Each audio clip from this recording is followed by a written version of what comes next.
Bonjour à tous et bienvenue sur la chaîne de votre liberté et bienvenue dans la Libre Interview. Je suis ravi de vous retrouver. Ça fait un petit moment que je n'avais pas fait d'interview sur la chaîne et en plus, on va recevoir un super guest. Vous allez voir, honnêtement, ça fait longtemps que je le voulais sur la chaîne et enfin, il a accepté qu'on fasse une interview. Donc, je suis vraiment ravi d'accueillir Phil, alias Phil Forscher. Voilà, ça devrait parler à pas mal de monde. Voilà.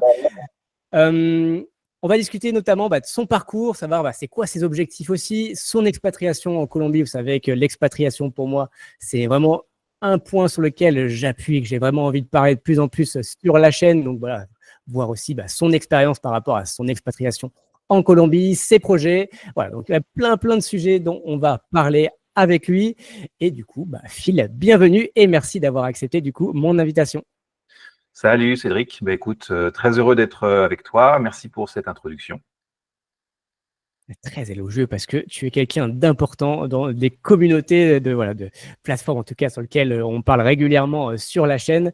Et donc, je voulais vraiment t'interviewer, encore une fois, qu'on échange ensemble, que tu nous partages ton expérience, encore une fois, ton expérience d'investisseur, ton expérience d'expatrié, hors France et autres. Donc, ça, c'est vraiment important aussi, et je pense, pour toutes les personnes de la communauté. Beaucoup de personnes se posent la question de quitter la France pour des bonnes ou des mauvaises raisons. Ça, c'est les regards de chacun. Je pense qu'il y a beaucoup de bonnes raisons. On va en discuter. Mais voilà, donc tout ça, vraiment, cette vision-là est important. Et, et parler aussi de toi, de tes projets aussi en Colombie. Voilà, vers quoi tu te diriges, qu'est-ce que tu fais aujourd'hui, notamment sur cette partie-là. Donc, on va avoir pas mal de sujets à aborder, je pense, ensemble. Déjà, je vais te laisser te présenter. Qui es-tu? Voilà, quel âge as-tu? Et qu'est-ce que tu faisais en France? On va partir déjà sur la partie France et après, on va y aller progressivement, chronologiquement. Ok, ça marche. Écoute, je m'appelle Philippe, j'ai 39 ans aujourd'hui.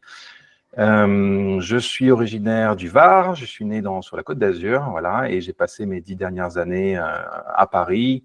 Mon dernier emploi, c'était directeur commercial dans une ESN. Et je me suis expatrié depuis la fin du mois d'octobre de l'année dernière. Voilà. Donc 2024. 2024, ouais. Là, ça fait quoi? Ça fait à peu près 8 mois que tu es expatrié, du coup? Exactement, ouais, à peu près 8 mois. Ok, très bien. Avant qu'on passe sur la Colombie, si on revient sur la partie France, Ouais. et sur ces années avant, là, tu m'as parlé donc 10 ans à Paris et autres, Ouais. c'était quoi même déjà depuis un moment, c'était quoi ta vision pour l'avenir? C'était quoi tes objectifs? Voilà, dis-nous un peu plus là-dessus. Bon, en fait, ils ont pas mal changé avec le temps, c'est normal. Moi, j'étais dans le secteur du tourisme, principalement au début. Je suis resté 10 ans dans ce secteur-là, depuis 2010 jusqu'à 2020, jusqu'au Covid. J'ai changé un petit peu avant et j'ai eu bien fait. Et donc voilà, j'avais envie de partir déjà. Paris, c'est pas forcément l'endroit que je rêvais, pour être tout à fait honnête, mais c'est là où il y avait les principaux métiers intéressants et là où tu pouvais vraiment croître personnellement. Donc c'était vraiment, ça arrivait un petit peu comme ça. J'étais à mon compte en fait, et c'est un de mes clients qui m'a proposé de les rejoindre en tant que salarié, tout en pouvant justement continuer à avoir une petite partie à mon compte à côté, ce qui m'arrangeait fortement. Donc, j'ai eu cette aventure à Paris. Ça a été difficile au début, je n'étais pas forcément habitué, un peu trop de monde, un peu trop de… Voilà, mais finalement, ça s'est fait. Puis, en fait, je me suis toujours posé la question de tenter une aventure quand même à l'étranger, c'est vrai, depuis un bon moment. Alors, ce n'était pas forcément la Colombie, pour être honnête, au début. Mais j'ai toujours cette fibre du voyage depuis que je suis né. Ma maman est colombienne. Donc, depuis que je suis tout petit, je voyageais en Colombie, je voyageais aux États-Unis aussi parce que j'ai de la famille là-bas. Et j'ai toujours adoré ça. Donc, j'ai eu l'opportunité d'aller vivre en Californie. J'ai vécu et étudié en Californie. Ensuite, j'ai voulu faire un tour du monde. Je suis parti pendant 1 an et demi. J'ai vécu en Australie pendant 1 an. J'ai travaillé aussi là-bas. Et il me manquait juste cette petite chose avec voilà, mes nouvelles capacités, on va dire, professionnelles. J'avais envie je réfléchissais justement voilà, à quitter la France. C'était plutôt pour un autre pays d'Europe. Je regardais pas mal la Norvège, notamment au début. J'avais fait 2 voyages en Norvège l'année dernière. C'est un pays que je connais un petit peu et j'ai quelques amis là-bas. Donc voilà, je me posais ces questions-là sans pour autant avoir forcément franchi le pas. Donc, et l'opportunité pour aller en Colombie est arrivée. Je pense que ça a été un mix de pas mal de choses qui se passaient à ce moment-là dans ma vie qui ont fait que c'était vraiment le bon timing, en fait. Donc voilà. Ok, on va parler de ça justement, de pourquoi c'était le bon timing pour toi, c'était quoi les déclencheurs. Juste avant, c'est quoi ton pourquoi? Pourquoi tu te lèves le matin? Pourquoi tu te sors les doigts? Pourquoi tu te bats? Voilà, pourquoi tu crées des projets? Pourquoi, voilà, c'est quoi ton pourquoi? L'envie de liberté. L'envie de liberté, de me faire plaisir, de faire les choses que j'aime, de faire des choses nouvelles, de continuer à découvrir, de toujours faire travailler ma curiosité. Ça, je l'ai depuis tout petit et voilà. Donc, m'installer dans un endroit, un petit cocon, ça me va pendant quelques années, mais après, j'ai des envies d'ailleurs, quoi. J'ai des envies voilà, de découverte. Donc voilà, moi, je pense que voilà, c'est surtout ça. Pourquoi je me réveille le matin, c'est envie de créer. Ok, liberté, créer, nouveauté. Ok, très, très clair.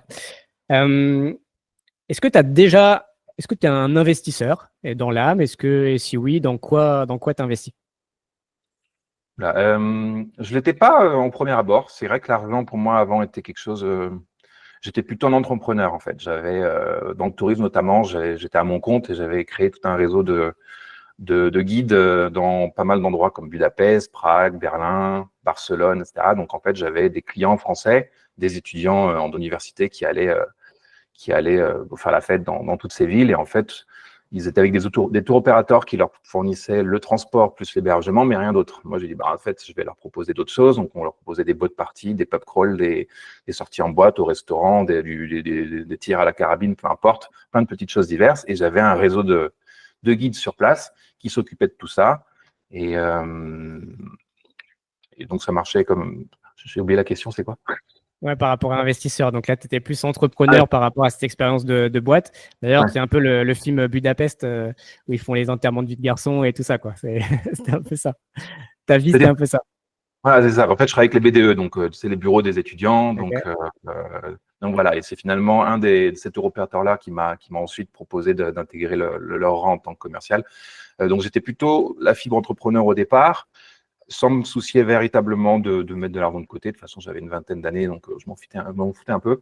Je pense que ça arrivait quand je suis arrivé à Paris et que j'ai commencé à faire des sous quand même avec mon métier, où je me suis dit, tiens, c'est bizarre, j'ai quand même un livret A qui est rempli, un LDD qui est rempli, est-ce que c'est normal? Est-ce qu'il n'y a pas mieux à faire quand même? Et donc, c'est des questions qui sont venues, je crois, aux alentours de 2017. Et donc, je me suis mis surtout, voilà, j'ai créé un PEA en 2017, c'est là où je me suis vraiment intéressé un peu à la bourse et à d'autres types d'investissements. J'ai fait toutes les erreurs qui sont possibles. Et voilà, je tiens à rassurer tout le monde, il ne faut pas passer par là parce qu'il faut payer pour faire ses erreurs et justement apprendre de ses erreurs. Je crois que la première action sur laquelle j'ai investi, c'est Orange. J'allais le dire. C'est exactement l'action que j'allais citer. Ok. Voilà, donc j'ai appris plus tard que tout ce que l'État touche vaut mieux l'éviter. Et Donc, voilà. je l'ai acheté, je crois, elle était à 15,8 € et elle est descendue ensuite à, je sais pas, 7, 8, 9. Là, elle remonte. Donc, je n'ai toujours pas vendu celle-ci, hein. Je crois que c'est ma plus ancienne. J'avais vendu toutes les autres, mais celle-ci, non. Donc, j'attends qu'elle remonte un peu pour pouvoir la vendre. Mais voilà, j'ai fait cette mauvaise expérience. J'ai appris dans le dur, mais comme tout le monde, voilà. Et puis, le reste est venu avec les années. Donc, ensuite, compte titre. Je me suis un peu intéressé à l'immobilier. J'ai trouvé ensuite le crowdfunding immobilier. J'ai trouvé la tokenisation immobilière. Voilà, il y a quelques années, il y a 2, 3 ans aussi, j'ai une amie CGP qui m'a fait faire un Girardin. Je ne sais pas si tu connais. Ouais, déjà, tu viens de redire tout ce qui touche l'État, il ne faut pas y aller. Donc là, voilà, Mais j'ai eu hein, confiance parce que c'est une amie. les Et finalement, Pinel, les Girardins, les deux Normandies et je sais pas quoi. mais ça s'est Moi, je bien me passé souviens pour le bien, coup. bien Donc, loin de tout ça. ça s'est bien passé pour le coup. Donc, Ok. après, on ne sait jamais. Le problème avec le Girardin, c'est que je crois que c'est les 5 années suivantes. Tu peux, si ça se passe mal, ils peuvent revenir te récupérer ce qu'ils t'ont donné. Enfin bref, j'espère pas, mais voilà. Je te souhaite que ça se passe bien parce qu'ils sont gourmands en ce moment. Ils sont un Voilà. peu greedy, l'État français en ce moment. Donc, clairement, Il ils trouve cherchent les toujours des petites nouvelles failles. mesures. Il y a toujours des nouvelles, des nouveautés qui arrivent de nulle part. Maintenant, je crois que c'est le paiement de l'impôt à l'avance sur tes prochains revenus. Alors, il y a de tout. Tous les jours, ils nous prennent quelque chose, hein. Là, ils ont besoin d'argent, ils ont besoin de faire tourner l'économie. Voilà, donc ils sont très créatifs. Voilà. On va en parler notamment. Ok, donc investisseur dans pas mal de choses. Tu as touché un peu à tout, l'immobilier, la bourse, finalement même du crowdfunding et autres, donc de l'obligataire. Voilà, crypto. Voilà, c'est bien, tu es en Colombie. Alors, je ne sais pas si la fiscalité est mieux là-bas, mais on en parlera après. Mais ok, très clair. Au niveau immobilier, du coup, parce que ça va nous intéresser par la suite. Aujourd'hui, tu as déjà acheté des biens immobiliers en France. Qu'est-ce que tu as fait là-dessus? Oui, malheureusement. J'ai acheté il y a 3 ans. Enfin, malheureusement, pour le coup, je touche du bois parce que ça se passe pas trop mal. Mais oui, j'ai profité d'une opportunité il y a 3 ans.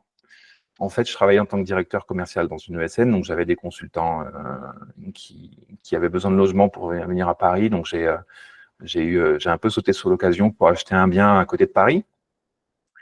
Et j'ai loué, donc c'est un 4 pièces, et j'ai loué, et je loue les chambres. Donc aujourd'hui, voilà, en Colombie, donc la gestion est plus compliquée, mais heureusement, j'ai un ancien consultant qui est toujours et qui a ramené des amis à lui. Donc pour l'instant, ça se passe plutôt pas mal. Le bien est loué, mais dès qu'il souhaite partir, je pense que je le laisserai à une entreprise de gestion. Ouais. Ok. Donc c'est un LMNP, c'est un LMNP que j'ai fait donc il y a 3 ans. Et j'ai eu les mêmes galères que beaucoup de gens aussi, hein. Un dégât des eaux, des petits trucs par-ci, par-là, voilà, des charges qui tombent du ciel, tu sais pas pourquoi, mais ça c'est la vie, voilà. Les syndics, ils sont aussi très, très créatifs aussi pour nous trouver des petites charges. Voilà. Donc, entre l'État, les syndics et la commune et autres, en général, ça, il faut être prêt. C'est pour ça que finalement, la gestion, faire gérer ses biens ou acheter des biens ensemble, on va dire, via peut-être parfois des SCPI, on parle bien sûr de l'immobilier fractionné, tokenisé, ou en dehors de la France, dans des pays où c'est un petit peu plus simple. Voilà, c'est pas non plus parfait, mais en tout cas, c'est un peu plus simple. Je pense que ça peut être clairement une bonne idée parce qu'on en reparlera après, mais voilà, moi je suis en plein dedans en ce moment, entre les ventes d'appartements, les ventes d'immeubles et autres, et c'est juste une galère. Faut dire ce qui est. C'est vraiment une galère. Et c'était pas aussi compliqué quand j'ai commencé, quoi. Quand j'ai commencé il y a 8 ans, l'IMO, c'était pas aussi compliqué. Il y avait déjà des règles, bien sûr. Voilà, mais là, ils nous en rajoutent tout. Alors, beaucoup avec leur diagnostic et machin, où c'est devenu vraiment de pire en pire. Ils nous inventent des choses. Bon, il y a des moyens de détourner un peu, mais on peut pas tout non plus détourner. Donc, c'est quand même assez complexe. Et sincèrement, ce que je disais sur le Telegram à quelqu'un qui posait la question, quel rendement attendre aujourd'hui en France? Mais en fait, en France, le risque, je dis toujours couple risque-rendement. Donc ça, c'est un point, c'est juste la base de l'investissement, hein, c'est ton couple risque-rendement.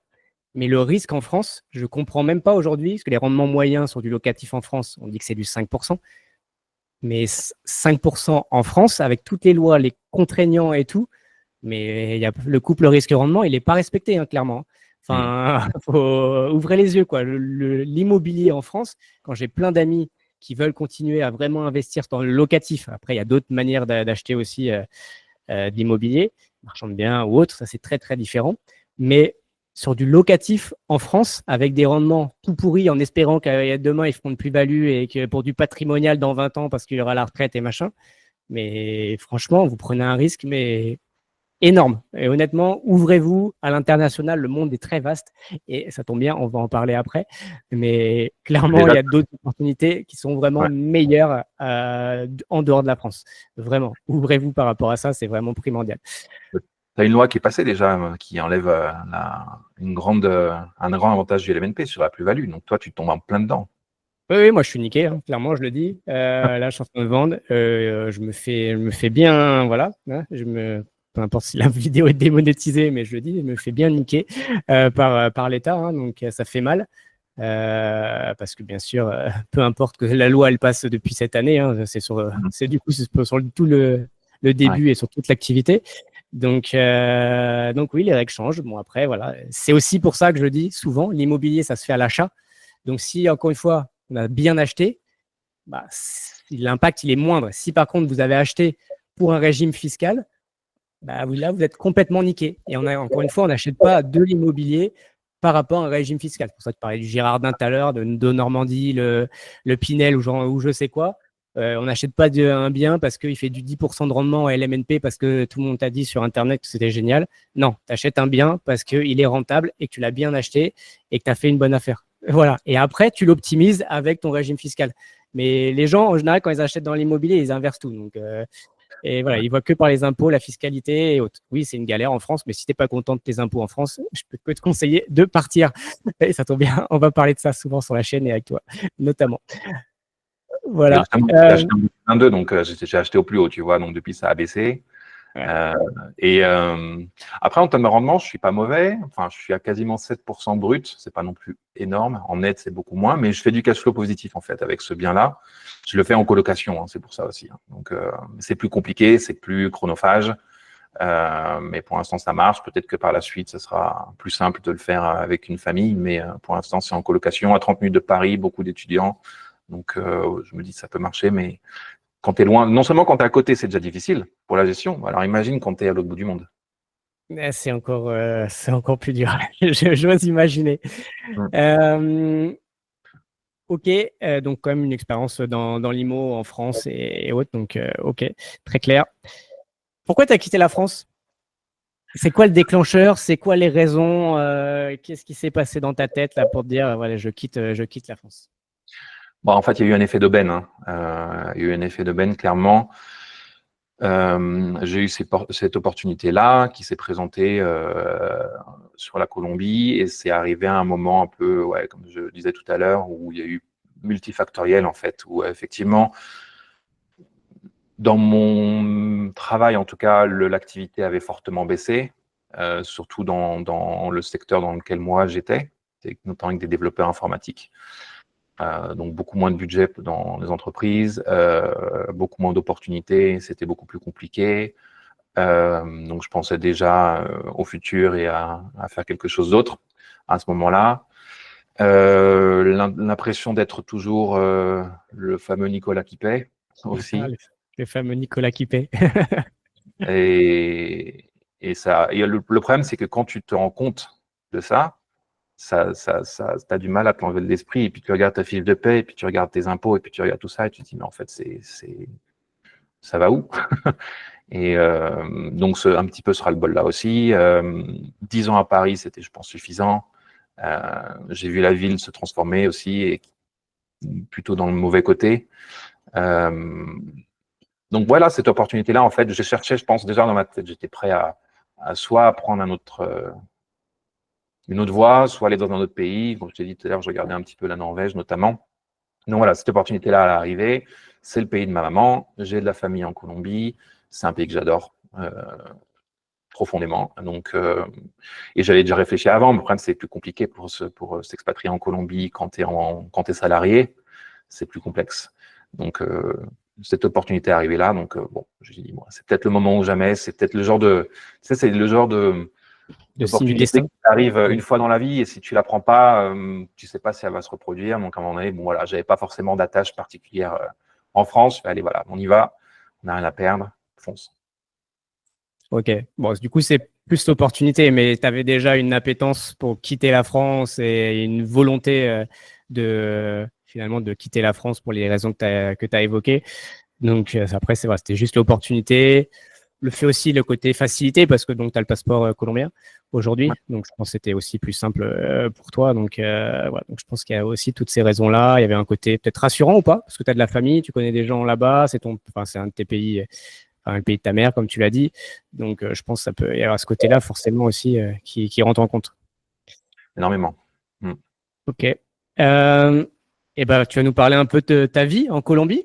Comment c'est la vie en Colombie? C'est quoi les différences justement par rapport à l'Europe? Pour moi, commençons par les grosses différences et on en parlait en off ensemble avant. Est-ce que c'est vraiment un pays latin justement? Et voilà, l'Amérique latine, peut-être le mot n'est pas peut-être le bon. Donc voilà, dis-moi un peu plus sur la vie en Colombie, comment ça se passe Ok. et tout ça. Je vis actuellement à Cali. Okay. Pourquoi Cali? Parce que c'est là où ma mère est originaire de Cali, donc ma famille est à Cali, donc c'était plus simple pour moi de démarrer à Cali. Écoute, ça se passe très bien ici. Les principales différences, forcément culturellement, c'est très différent, mais même au niveau du climat, ici il fait beau et chaud toute l'année. Jamais C'est trop chaud comme chez vous en ce moment. actuellement. Voilà. Donc en termes de climat, c'est assez chouette. Culturellement parlant, ouais, il y a quand même pas mal de différences. Les Colombiens, malgré pour ce qu'on peut croire, se lèvent très très tôt le matin. Ils sont très actifs le matin. Voilà. C'est une population qui est très sportive, même si on voit quand même pas mal de bedonnants et tout, mais il y a une très grosse partie de la population en fait qui fait du sport tout le temps, que ce soit du cyclisme, du footing, de la gym. Il y a plein de gyms partout ici. Donc la culture du corps est assez importante. Okay. Les gens sont très chaleureux, sont très accueillants. Après, donc ça c'est pour le côté positif. Le côté négatif, ils sont toujours en retard. Il faut jamais vraiment les croire sur l'horaire. Il y en a qui sont assez lents aussi. Voilà, ils sont pas forcément business oriented. Il faut les expliquer plusieurs fois, leur montrer pourquoi il faut faire ça comme ça et comme ça.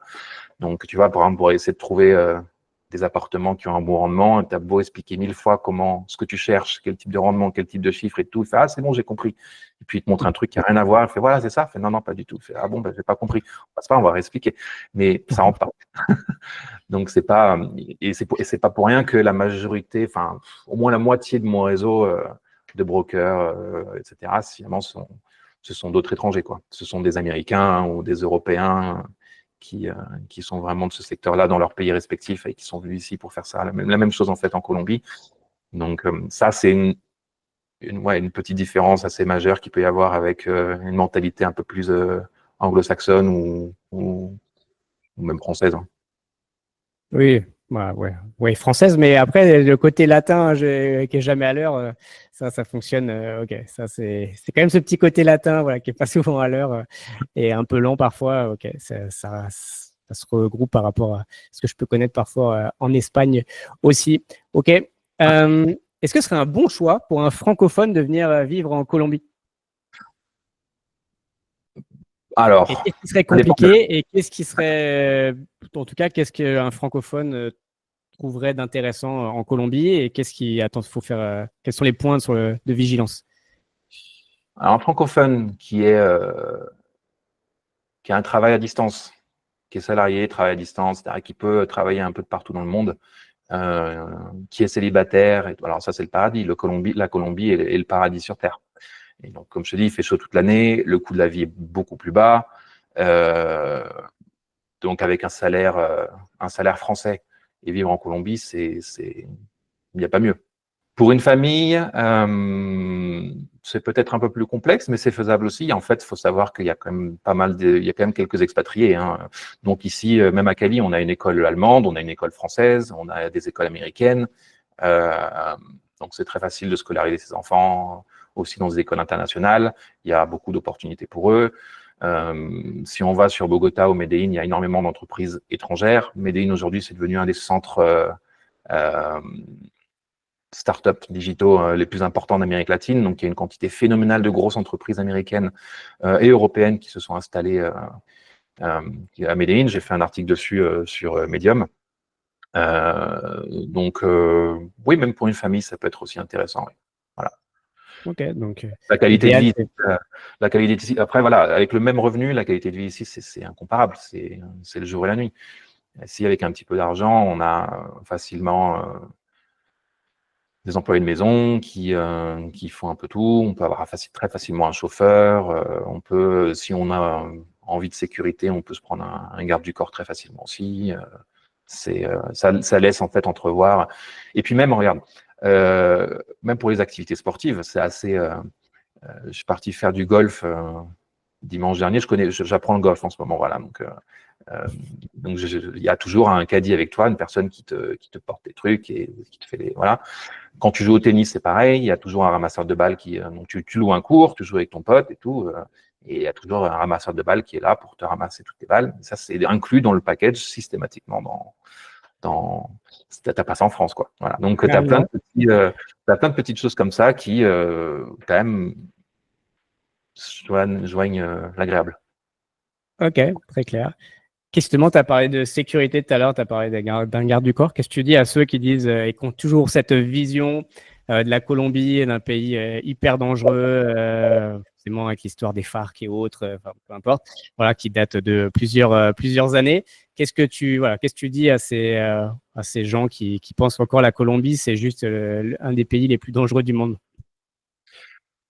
C'était vrai il y a quelques années, hein. On va pas se mentir. Même dans les années 80-90, Medellín c'était un coup de gorge. Tu pouvais pas te trimballer dans la rue en toute sécurité. Tu pouvais traverser une sorte de frontière imaginaire et te faire planter parce que voilà. Maintenant, Medellín, c'est devenu une des villes les plus sûres de Colombie. Cali, un peu plus dangereux toujours. Maintenant, quand je la compare avec la France, en toute franchise, je me sens souvent plus en insécurité maintenant en France qu'en Colombie. C'est-à-dire qu'en Colombie, en fait, dans toutes les villes, ça marche par quartier aussi. Donc, quand tu te balades dans des quartiers, OK, les quartiers touristiques, les machins, il y en a quand même plusieurs dans les villes. T'as jamais, si, il y a des réflexes à prendre. Tu prends pas ton téléphone dans la rue. On a une expression en fait en Colombie, dar papaya, c'est montrer show off en fait, montrer du bling bling. Donc du moment où si tu te trimbales pas en typique gringo avec la jolie montre, les chaînes, les machins ou de manière ostentatoire, franchement c'est pas plus coupe-gorge, je pense que Nantes, Grenoble, Paris, Lyon, voilà. Mais et sur son histoire, ouais. La Colombie a été très mal perçue. Il y a eu, comme tu l'as dit, hein, les FARC, le LN et groupuscules d'extrême gauche, tout ça. Il y a eu des traités de paix aujourd'hui. Est-ce que c'est safe? Oui et non. Il y a eu une actualité, je pense, il y a 2 semaines, je ne sais pas si tu l'as vu, avec un politicien qui s'est fait tirer dessus. Mais voilà, c'est très ciblé, c'est sur les politiques, sur les touristes. En tout cas, il y a pas ce genre de choses, quoi. Sur justement, la Colombie maintenant, elle est extrêmement ouverte sur le tourisme. Je crois qu'il y a une croissance de 25% chaque année du tourisme colombien. Ça redynamise complètement le pays et on voit énormément de plus en plus d'étrangers en fait. Que ça soit même ici à Cali, j'en vois de plus en plus. Ok, bon, tu sais, en France, dans les actualités, il y a aussi des attaques au couteau, il y a des gens qui se font tuer, il y a des qui se font enlever en pleine rue dans Paris pour leur voler leur crypto. Ah ouais. Enfin, voilà. Ouais. Et Ouais. on leur coupe des Voilà. doigts. Enfin, bon, Il faut voilà. regarder Hein. son nombril à un moment donné. Hein. Il faut regarder son nombril et s'apercevoir qu'on on se sud-américanise énormément en France, malheureusement. Oui, non, mais bon, pour la petite histoire, pour préparer l'interview, j'ai regardé du coup Ouais. alors c'était exactement le Safety Index. Et en Ah oui. fait, donc c'est global à chaque fois du pays, hein, mais la Colombie et la France sont à peu près au même niveau. Hein. Donc finalement, il n'y a pas de différence. Et encore une fois, c'est une vision globale pays. Et donc, comme tu l'as dit, il y a des zones où c'est juste hyper safe. Le problème, c'est qu'en France, il n'y a pas de zone hyper safe. Tu peux aller dans le 16e arrondissement. Enfin, c'est juste, tu vas être. Je crois que même à Neuilly, là, il n'y a pas eu longtemps, je crois qu'il y a quelqu'un qui s'est fait quelqu'un de connu et qui s'est fait agresser, enfin, ou un truc comme ça, à plein Neuilly et tout. Donc, en fait, voilà, il n'y a pas de zone safe en France, ça n'existe pas. Alors que la différence dans ces pays-là, c'est qu'il y a des zones très safe et des zones, bien sûr, où il se passe des choses. Il y a des quartiers où il ne faut pas aller, hein, bien sûr, à défavorisés ou autres. Mais voilà, c'est vraiment très ciblé. C'est comme souvent on parle du Panama. Parce que voilà, sur d'autres sujets, on a parlé souvent du Panama. Panama City, c'est juste genre hyper safe. Et oui, si tu vas à la frontière, justement avec la Colombie, où oui, il y a du trafic de drogue et oui, il y a des choses. Bon, cette zone-là, oui, tu vas pas, hein, t'es pas con, tu vas pas. Et c'est là que ça se passe les problèmes. Mais sinon, encore une fois, dans les grosses villes, dans les gros endroits, les hubs pour les touristes et autres, juste, sincèrement, pour quand même voyager pas mal dans ma vie. Aujourd'hui, Paris, Lyon, voilà, toutes ces grandes villes-là est plus risqué et je crois que j'ai vu aussi dans un autre index, je crois que c'est Lyon ou Lille, je sais plus, hein, désolé, mais limite était dans les villes les plus dangereuses, enfin, fait partie des villes, vraiment dans le top 30 des villes les plus dangereuses. Et tu as des trucs genre hyper, limite, tu as des trucs genre Kiev et tu as limite, je sais plus si c'est Lyon ou Lille, je sais plus. Je crois que c'est vu un classement hier, c'est Bradford qui est le plus dangereux, et derrière, c'est Marseille. Ah, Marseille, ok.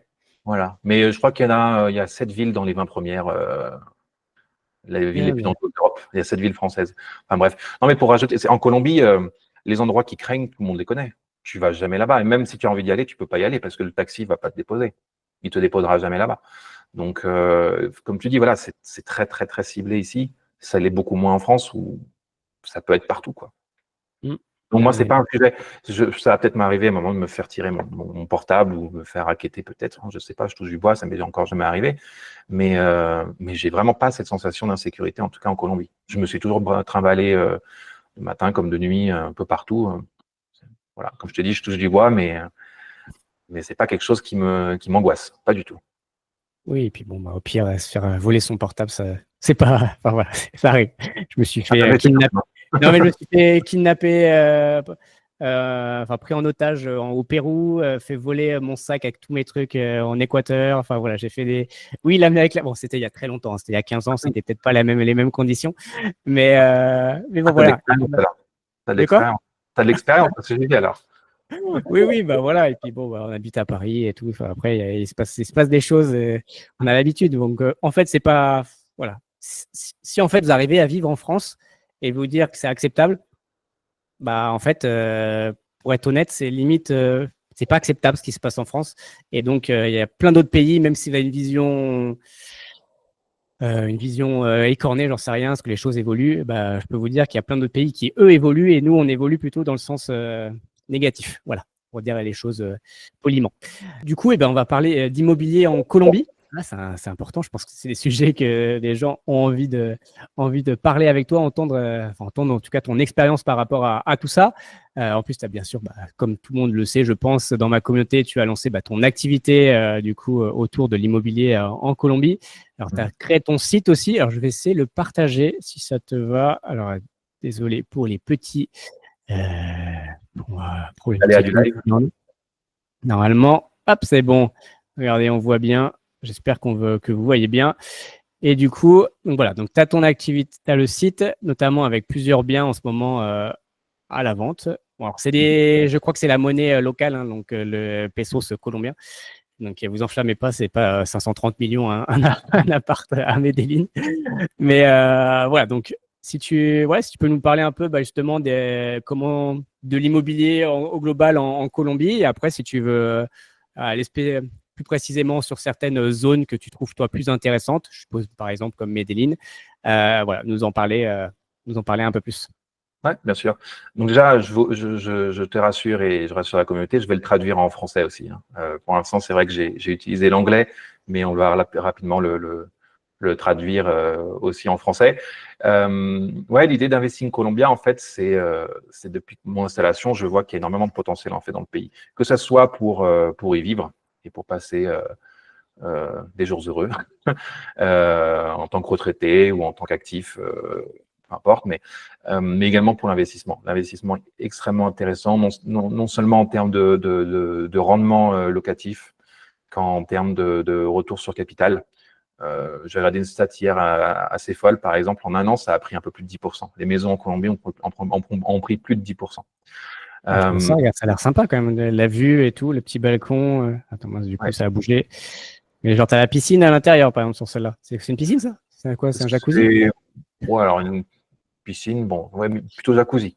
Ouais, c'est sympa pour finir ces vieux jours et tout. Un appartement à Cali, ouais, dans le nord de Cali. Et l'idée, en fait, du site, c'est de montrer des listings que moi, je vais trouver vraiment intéressants en termes de rendement, en termes d'investissement locatif, et de pouvoir donner directement une idée du potentiel locatif que ça peut avoir. Donc, si tu vas un petit peu plus bas et que tu cliques sur le bouton rouge, un peu plus haut, Ça. voilà. Quand tu cliques dessus, là, j'ai mis trois appartements que j'ai trouvés à Medellín. Donc, j'en ai fait des vidéos et des photos. C'est un appartement qui va arriver sur le marché d'ici quelques semaines. Là, d'ici 2-3 semaines, il est tout à fait prêt pour la location. Et l'idée, en fait, que j'ai dessus, donc ça, c'est des photos qui ne sont pas juste une idée enfin, Oui, je ce crois que serait c'est des l'IA qui photos a fait conceptuelles. voilà. Bon, voilà. Mais l'idée en fait du site, c'est de pouvoir directement avoir une idée du rendement. Donc là, on a un expected yield de 11% net. Et si tu vas un petit peu plus bas, l'idée qui a été mise en place, c'est d'avoir directement une idée de combien ça peut se louer à la nuit. Si jamais, la plupart des listings que je vais mettre dessus, en fait, ce sont des listings qu'on peut mettre directement sur Airbnb, qui sont acceptés en termes de short-term rental. Donc, l'idée, en fait, pour moi, ça va être de regarder la concurrence, les Airbnb. J'ai un outil aussi qui me permet de vérifier le taux d'occupation des appartements qui sont aux alentours. Donc, c'est de donner une idée du rendement qu'on peut attendre par nuit, enfin, le prix qu'on peut faire par nuit, avec un taux d'occupation moyen. Et on peut faire bouger cette petite réglette en fonction de ses appétences au risque, si on est optimiste, défensif plutôt, pour avoir une idée. Ça reste subjectif, mais ça donne au moins, l'opportunité de donner une idée sur le retour potentiel que peut avoir l'appartement. Ouais, bah, si on voit déjà que on met le prix au minimum et 70% pour du Airbnb, je pense que c'est déjà un bon taux, c'est plutôt safe. On voit que là, on a plus de 10%, c'est déjà pas mal. Alors là, on a j'ai pas le détail sur les operating costs. Il y a quand même il y a des coûts à prendre en compte chaque mois, le property management, l'administration, etc. Oui, bien sûr. Donc, pour l'instant, vu que l'appartement n'est pas encore mis en location. C'est estimatif, quoi. C'est estimatif. Voilà, j'ai pris une fourchette. En général, c'est entre 40 et 45%. Donc, j'ai coupé la poire en deux. Après, je détaillerai effectivement les coûts. Comme tu peux le voir à gauche, on a en général, c'est entre 2 et 2,5% le purchasing cost. Donc, ça inclut. C'est frais de notaire? Exactement, frais de notaire, Okay. etc. Le frais d'avocat aussi. On a un financial tax, ça c'est dans toute la Colombie, on appelle ça le 4 por mil. Donc c'est une taxe financière sur les transferts bancaires. Exchange fee 0,6%. En fait, pour pouvoir investir en Colombie, il faut pouvoir démontrer d'où vient l'argent. En fait, donc pour le faire, tu utilises une espèce de broker financier. Le plus connu en Colombie, c'est Alianza. Donc, tu envoies ton argent là-bas, vérifie la source des fonds et te convertissent directement en pesos et se prennent une petite commission au passage. Voilà. Après, c'est pareil, Furniture Budget, je l'ai estimé. J'ai fait un PDF de toute l'estimation pour ceux qui sont intéressés. Si jamais c'est un investissement qui peut leur intéresser, je pourrais le fournir. Donc, voilà, ça donne au moins une idée de ce que peut donner certains investissements colombiens. Alors, plus de 10%, c'est quand même dans le monde en général, c'est rare de toute façon d'avoir des rendements de plus de 10% net. Ceux-ci, je pense qu'ils en font partie. Mais voilà, c'est pas. Faut comprendre, en général, on est plutôt autour des 8-9% net sur Medellín, qui reste assez exceptionnel. J'ai regardé dans plein d'autres endroits. J'ai été regarder un peu au Brésil, j'ai regardé un peu en Argentine. C'est des rendements en Argentine, je crois que si tu as 3%, tu es content. Au Brésil, c'est un peu plus haut, mais c'est pas non plus exceptionnel. Donc, avoir encore des endroits aussi attractifs que Medellín avec des rendements pareils. Non seulement, en plus, tu as aussi le retour sur capital, quoi, qui est intéressant. Comme je t'ai dit, rien que l'année dernière, ça a pris 10%.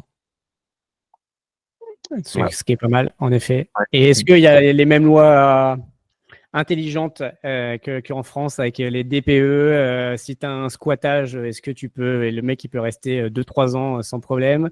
Est-ce qu'il y a tout ça en Colombie? Non, il n'y a pas d'idée de DPE. De toute façon, il fait jamais vraiment froid. À moins que tu ailles un peu à Bogota dans les hauteurs où il peut faire un peu plus froid, mais il n'y a pas de. Ils s'embêtent pas avec tout ça, avec les DPE, tout ça. Le squattage, pareil, les règles sont quand même pas aussi aberrantes, j'ai envie de dire, que celles qu'on a en France. Et ils ont quand même quelques règles. Ils ont quand même certaines règles, notamment sur la location court terme. Elle n'est pas autorisée en général. Donc, de manière générale, elle n'est pas autorisée. Pour l'autoriser, il faut que tu aies 70% de la copropriété qui l'accepte, ce qui est assez rare. Donc, ce qui se passe, en fait, c'est que tous les endroits, la plupart des endroits, en fait, qui l'acceptent, ce sont des nouvelles constructions, où directement, ils acquièrent l'agrément short term. Donc, ce ne sera plus forcément des appartements résidentiels, mais plutôt commerciaux, à utilisation résidentielle, mais qui vont directement inclure cet agrément Airbnb, où là, tu pourras faire ce que tu veux. Si tu n'as pas cet agrément-là, donc dans un immeuble ancien, peu importe, tu ne peux pas faire de Airbnb, tu peux le faire quand même, mais avec une temporalité de minimum 1 mois. C'est-à-dire, tu peux louer, mais minimum un mois, ton appartement sur Airbnb parce que tu n'as pas l'agrément court terme. Donc, en fait, finalement, là où tu peux faire du Airbnb, c'est assez peu d'endroits, finalement, en Colombie. Après, il y a beaucoup de fraude, hein. Il y a beaucoup de gens qui se fichent un peu de cet agrément-là et qui le font malgré tout, mais là, les règles commencent un petit peu à se durcir, donc je ne le recommanderais pas. En même temps, en France, c'est la même chose, hein. Enfin, il y a les lois où tu as les 120 nuits maximum dans la plupart des villes en Ah France oui, c'est vrai. maintenant. Ouais. Donc, au final, même en France, c'est pas possible Airbnb. Maintenant, ça devient très, très complexe. Et sinon, il faut avoir une destination commerciale dans l'hôtellerie en plus, parce que sinon, ça commence à être très, très, très compliqué. Donc, sur ça, on est au même niveau, hein. Il n'y a pas aucune différence. Donc, OK. Et pour le coup, eux, ils nous ratent pas, hein. Donc, ils ont un peu plus de force peut-être de persuasion à l'État français et de fouiller dans nos comptes, dans nos vies que peut le faire, à mon avis, l'État colombien. Je pense, ouais, en fait, c'est beaucoup plus. C'est quand même assez permissif, la Colombie, mine de rien, parce que les choses se font un peu dans le. J'aurais pas dire ça, mais c'est vrai que c'est un peu un joyeux bordel, souvent. Donc, les gens, tu as la théorie et la pratique, on va dire. Voilà.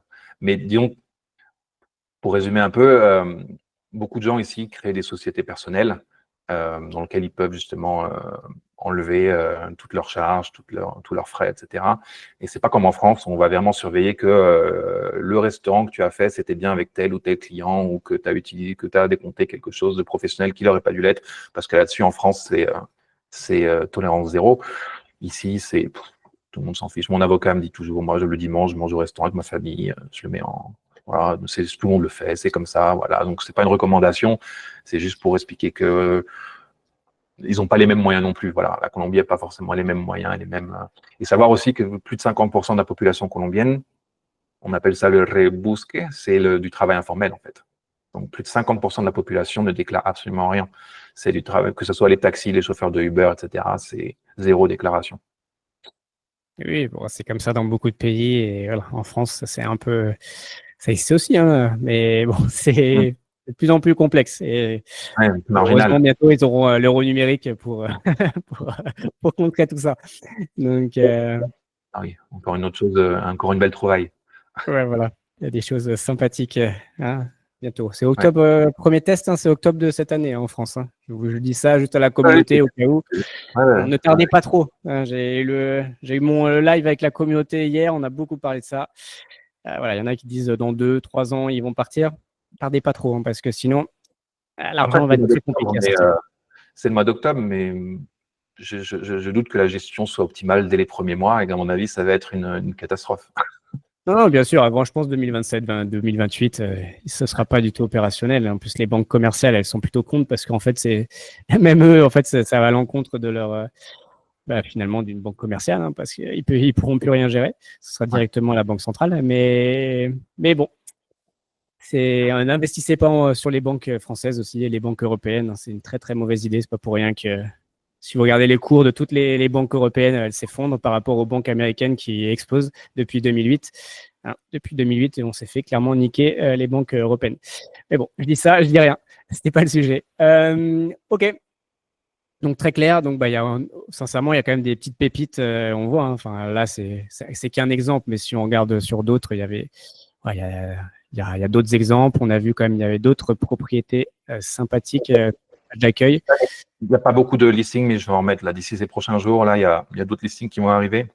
Et ça ne sera pas forcément des petits appartements qui sont très rentables. Ça va peut-être aussi être des maisons de luxe, des fincas. Je pense que pas forcément tout le monde est intéressé par un investissement locatif pur qui a haut rendement, mais qui veut peut-être aussi profiter d'un bien sympathique quand ils viennent en Colombie. Donc, il y aura d'autres types de biens plus patrimoniaux, comme on dit, qui vont arriver sur le site. L'idée, c'est d'avoir une gamme assez complète. Et l'idée aussi, c'est qu'on puisse me contacter pour faire les recherches directement. Donc, moi, le site, à quoi il va servir? En fait, ça va être un point d'entrée dans le marché colombien pour voir un petit peu ce à quoi on est, les gens peuvent, ce à quoi les gens peuvent avoir, quoi. Et de mettre le réseau que j'ai à disposition. Donc, avocat, notaire, property manager, fiscalistes, voilà, tout ce réseau que je mets en place, pouvoir en bénéficier pour pouvoir avoir quelque chose de clé en main, de facile. Faut jamais, franchement, c'est très déconseillé de se lancer dans un achat immobilier en Colombie sans un avocat. Donc, hyper important de prendre un avocat. Je le dis parce que j'ai un exemple en tête. Il y a quelques jours, j'ai un ami français qui a acheté un appartement ici à Cali.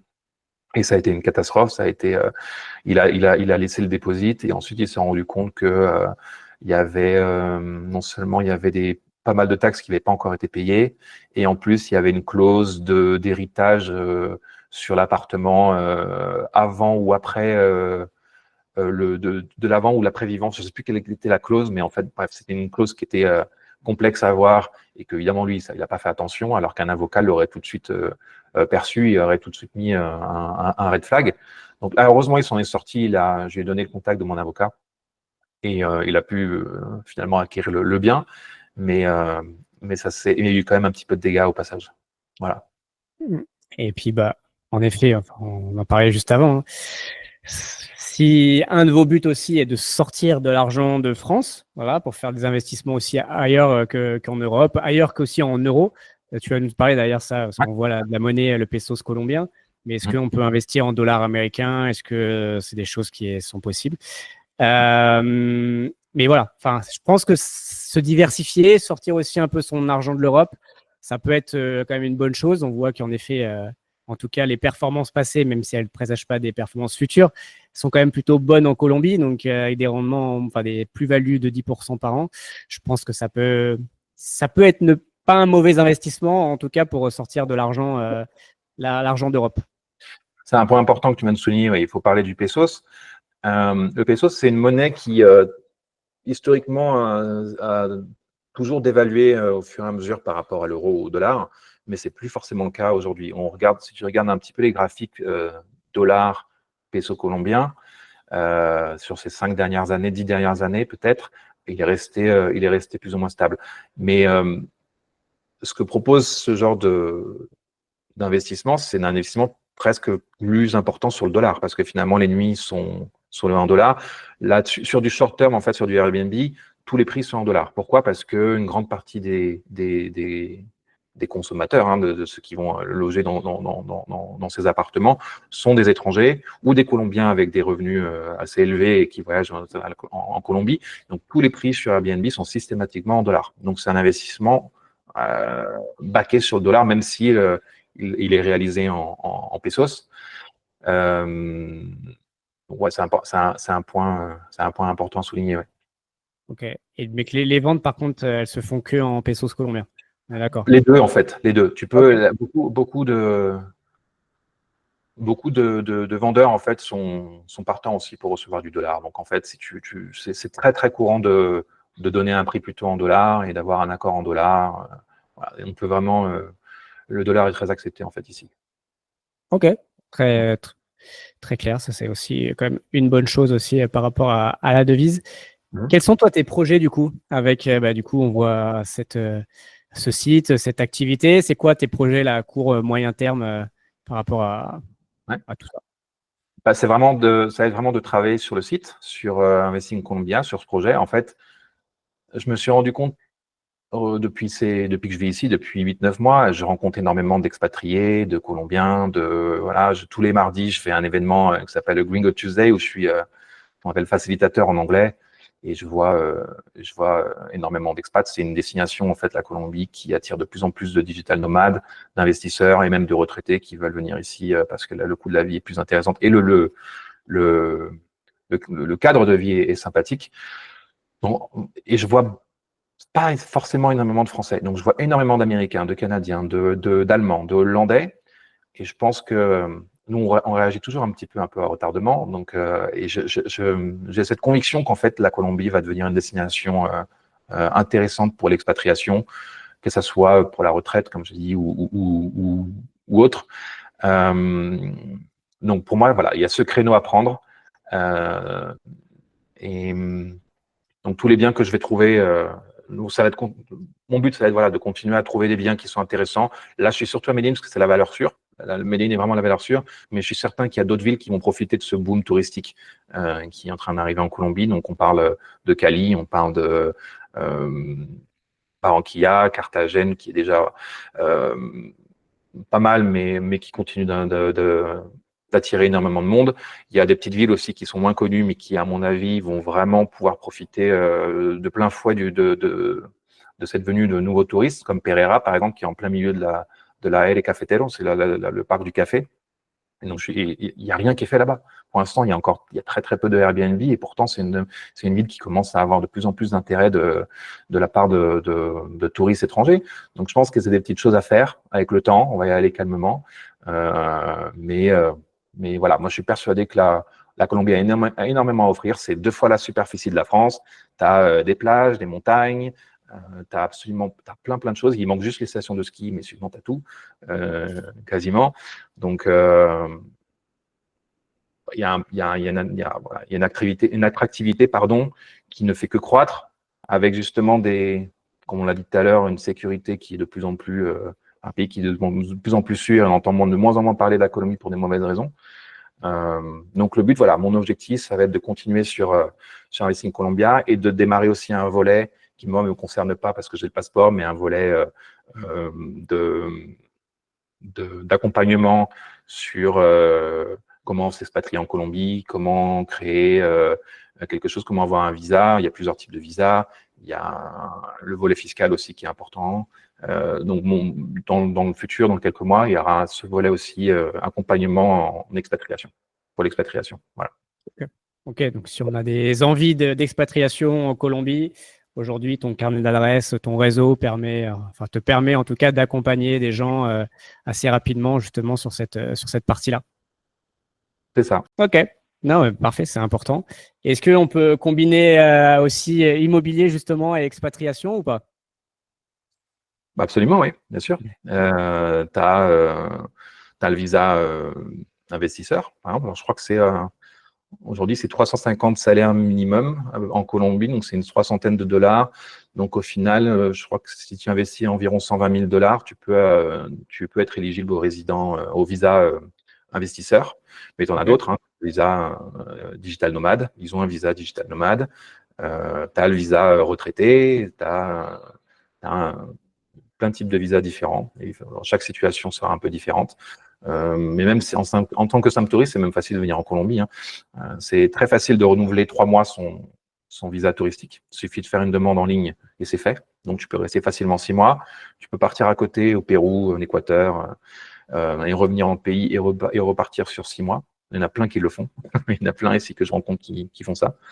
Mais pour vraiment s'installer durablement, voilà, il y a quand même pas mal d'options différentes. Donc ça, voilà, je traiterai de ce sujet aussi bien sur le site que sur Medium, dans lequel je pense que tu as vu, j'écris quelques articles toutes les 2 semaines à peu près sur des spécificités colombiennes, parce qu'il y en a, il faut les connaître. Et voilà. J'ai lu les Estratos, exactement, qui étaient assez intéressants, assez différents. Enfin, des choses que nous, on ne connaît pas, notamment en Europe, en France, c'est assez différent. Mais de toute façon, je mettrai en lien là, en description, je mettrai forcément le lien de ton site et aussi le lien du coup sur Medium où voilà, vous pourrez aller voir tous les articles aussi de Phil. Voilà, c'est le but aussi de tout ça. Ok, moi franchement des belles activités. En tout cas, moi des choses qui me parlent, hein, l'immobilier, l'expatriation. Clairement, je pense que c'est dans l'air du temps. Une fois, je le dis, sortez votre argent d'Europe. Voilà, il y a plein d'options, mais en tout cas, ça, c'est une option. Donc, il y a des choses à faire. Est-ce que aussi, tu as réfléchi à des possibilités par exemple, si ce qu'on a vu là, c'est les biens, c'est à peu près peut-être 80, 100 000 dollars, peut-être un peu plus, 150 000, et il y en a bien sûr plus cher. Est-ce que tu as réfléchi aussi à d'autres possibilités et est-ce qu'il existe des possibilités s'il y a des gens qui ont des tickets un peu plus bas, peut-être à 20, 30, 40, 50 000? Ouais. Il y a ce qu'on appelle chez nous SCI. C'est possible aussi en Colombie. Ça n'a pas la même forme, mais c'est très possible en fait. Donc effectivement, ouais, c'est quelque chose que je pourrais traiter aussi, un achat immobilier en Colombie, mais à plusieurs, Ouais, parce que on n'a pas forcément. C'est vrai qu'ici, tout s'achète en cash. Hein. Les taux immobiliers ici sont très hauts, donc c'est un marché de cash. Donc oui, pouvoir faire des achats, mais à plusieurs, c'est quelque chose sur lequel je vais travailler. Si même moi aussi, à titre personnel, m'intéresse, on n'a pas forcément 150 000 $ en cash à investir. C'est pas si facile que ça. Donc oui, tout à fait. Ok, donc c'est des sujets sur lesquels tu es ok, nickel. Aussi, ouais, tu vas faire faut communiquer, c'est important. Alors, c'est ce qu'on est on est en train de faire, mais l'idée, c'est aussi, à mon avis, de communiquer, de montrer, parce que je pense que, encore une fois, on en a parlé pendant tout le long, mais que les gens se font aussi une mauvaise opinion, peut-être à tort, clairement, pour les Français, de la Colombie. Mais est-ce que du coup, tu vas communiquer un peu plus? Est-ce que tu as déjà peut-être un Instagram, un YouTube ou autre, du coup, pour nous partager un peu ton expérience en Colombie, voir ce que voilà, les différents biens que tu visites, que tu proposes. Est-ce que voilà, c'est des sujets sur lesquels tu travailles également? Ah oui, effectivement, il y a la page Instagram et la page YouTube qui a déjà été créée. Il n'y a pas encore de contenu dessus, mais voilà, ça va arriver. J'ai pas les mêmes talents que toi là-dessus, donc il faut que j'apprenne pas à pas. Mais effectivement, la chaîne YouTube, je compte l'utiliser justement non, pour parler effectivement d'investissement et d'aller dans le concret sur comment s'expatrier en Colombie, comment faire ci, comment faire ça. Mais je suis en train de réfléchir aussi à inclure une sorte de blog voyage pour montrer un petit peu tout ce que la Colombie peut avoir à offrir, parce que, comme je l'ai dit tout à l'heure, il y a énormément de choses à faire. Il y a des paysages magnifiques, il y a plein d'activités à faire. Donc voilà, ça c'est en cours, ça va arriver petit à petit.